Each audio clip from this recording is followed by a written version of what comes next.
என் அன்பு சகோதர சகோதரிகளே, ஆண்டவரும் உலக ரட்சகருமான இயேசு கிறிஸ்துவின் ஈடு இணையற்ற நாமத்தில் என் அன்பின் வாழ்த்துக்கள். இன்றைய முத்து மூலமாய் உங்களை சந்திப்பதிலே நான் மகிழ்ச்சி அடைகிறேன்.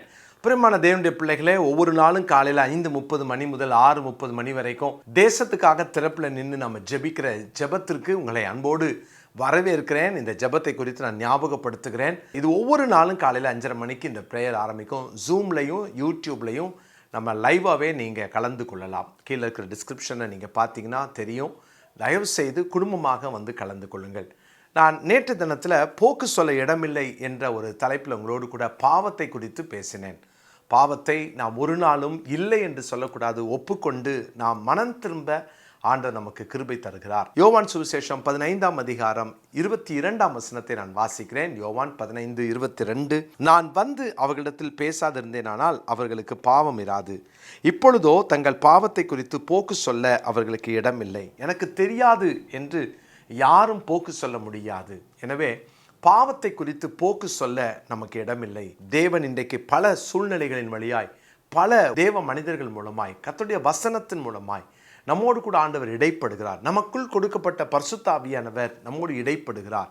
அவர் கன்விக்ட் பண்ணுகிற ஆவியானவர் நம்மோடு கூட அவர் பேசி நம்முடைய பாவத்திலிருந்து நமக்கு விடுதலையும் ஜெயத்தையும் அவர் கட்டளையிடுகிறார். அருமையான தேவனுடைய பிள்ளைகளே, இன்றைக்கும் வேத புஸ்தகத்தில் நான் லேவியராகமத்தின் புஸ்தகம் 4ஆம் அதிகாரம் 2ஆம் வசனத்தை நான் வாசிக்கிறேன். லேவியராகமத்தின் புஸ்தகம் 4ஆம் அதிகாரம் 2வது வசனம். நீ இஸ்ரவேல் புத்திரரிடத்தில் சொல்ல வேண்டியது என்னவென்றால், ஒருவன் கர்த்தருடைய கட்டளைகளில் யாதொன்றை அறியாமையினால் மீறி செய்யத்தகாததை செய்து பாவத்துக்கு உட்பட்டால் அறிய வேண்டியதாவது. இங்கு வாசிக்கிறோம், பாவ நிவாரண பலி என்ற ஒரு பலியை ஆண்டவர் இங்கே சொல்லுகிறார். பாவ நிவாரண பலி யாருக்கு செலுத்தப்பட வேண்டும், யார் அதை செலுத்த வேண்டும் என்று ஆண்டவர் கற்றுக் கொடுக்கிறார். ஒருவன் அறியாமையினாலே தேவனுடைய வார்த்தைகளை மீறி நடந்தால், அறியாமையினாலே அவன் அந்த பாவத்தை செய்தால், அவன் பாவ நிவாரண பலி செலுத்த வேண்டும். அதுவும் பாவம்தான். ஆனால் பாவத்தினுடைய முதல் கட்டம் அறியாமையில் செய்து விடுவது. எல்லாருடைய வாழ்க்கையிலும் இந்த அறியாமையில் செய்கிற பாவம் என்ற ஒன்று கண்டிப்பாக வரும். ஒருவேளை ஒரு பாவத்தினுடைய துவக்கத்தை நீங்கள் பார்ப்பீர்கள் என்றால் அது அறியாமையில் தான் வரும். நமக்கு தெரியலை, அது கரெக்டான்னு தெரியலை, ஆனால் நான் செஞ்சிட்டேன். இந்த பாவம், இது பாவம்னு எனக்கு தெரியாது, ஆனால் அப்போ செஞ்சிட்டேன். இது தப்புன்னு எனக்கு தெரியாது, நான் செஞ்சிட்டேன். அப்படி சொல்லி நிறைய பேர் தங்கள் வாழ்க்கையில் தெரியாமல் செய்த பாவத்தை குறித்து அவர்கள் வேதனைப்படுவது உண்டு. பிரியமானவர்களே, அறியாமையினாலே அப்படி ஒரு பாவத்தை செய்ய முடியுமா அப்படின்னா, இதை தான் சங்கீதக்காரன் 19வது சங்கீதத்தின் 12வது வசனத்திலே சொல்லுகிறார். தன் பிழைகளை உணர்கிறவன் யார்? தன் பிழைகளை உணர்கிறவன் யார்? பிழை அதாவது மிஸ்டேக்ஸ், எரர். இது அன்னோயிங்லி டூயிங், நமக்கு தெரியாமலேயே செய்து விடுவது. பல நேரங்களில் நம்ம தெரியாமல் பேசிடுறோம், தெரியாமல் செஞ்சிடறோம், தெரியாமல் நடந்துடுறோம், தெரியாமல் பார்த்துடுறோம். ஐயோ, எனக்கு தெரியாது, இது இவ்வளோ பெரிய பின் விளைவை ஏற்படுத்தும் என்று எனக்கு தெரியாது. ஒருவேளை இப்படிப்பட்ட ஒரு சூழ்நிலையில் இந்த வார்த்தையை கேட்டுட்டு இருப்பீங்க அப்படின்னா, கர்த்தருடைய பிள்ளைகளே, உங்களுக்காக தான் இந்த நாளினுடைய செய்தி. அறியாமையினால் ஒருவேளை நீங்கள் தேவனுடைய வசனத்தை மீறி நடந்து, அறியாமையினால் சில வார்த்தைகளை, ஆண்டுடைய வார்த்தைக்கு கீழ்ப்படியாமல் போய், அறியாமையினாலே சில பாவத்தை உங்கள் வாழ்க்கையில் நீங்கள் செய்திருப்பீர்கள் என்று சொன்னால், இன்றைக்கு அறியாமையினால் செய்த அந்த பாவத்திலிருந்து வெளியே வர ஆண்டவர் இன்னொரு வாய்ப்பை தருகிறார். 14ஆம் சங்கீதத்தின் 2வது வசனத்தை நான் வாசிக்கிறேன். சங்கீதம் 14:2. தேவனை தேடுகிற உணர்வுள்ளவன் உண்டோ என்று பார்க்க கர்த்தர் பரலோகத்திலிருந்து மனுபுத்திரரை கண்ணோக்கினார். தேவனை தேடுகிற உணர்வுள்ளவன் உண்டோ? அந்த அறியாமையில் செய்கிற அந்த பாவத்திலிருந்து யாரால வெளியே வர முடியும் அப்படின்னா, அவன் உணர்வு வேணும். அவனுக்குள்ள அந்த உணர்வு இருந்தால்தான் அந்த பாவத்தை விட்டு வெளியே வர முடியும். உணர்வு இல்லை என்று சொன்னால், நாம் உணர்த்தப்படாத ஒரு நிலைமையில இருப்போம் என்றால் கண்டிப்பாக நம்மளால வெளியே வர முடியாது. இன்னைக்கு நிறைய பேர் அறியாமையிலே அந்த பாவத்தை செய்து, அது உணர்வே இல்லாமல் அந்த பாவத்தை வளர விடுகிறவர்கள் உண்டு. பிரியமானவர்களே, அப்படிப்பட்ட ஒரு சூழ்நிலையில் இன்னைக்கு உங்கள் வாழ்க்கை இருக்குதா? அறியாமையில் செஞ்சிட்டேன் அப்படின்னு சொல்லிட்டு எத்தனை நாள் நம்ம சொல்ல போகிறோம்? வேதம் சொல்லுகிறது, அறியாமையுள்ள காலத்தை கர்த்தர் காணாதவர் போல் இருந்தார், இல்லையா?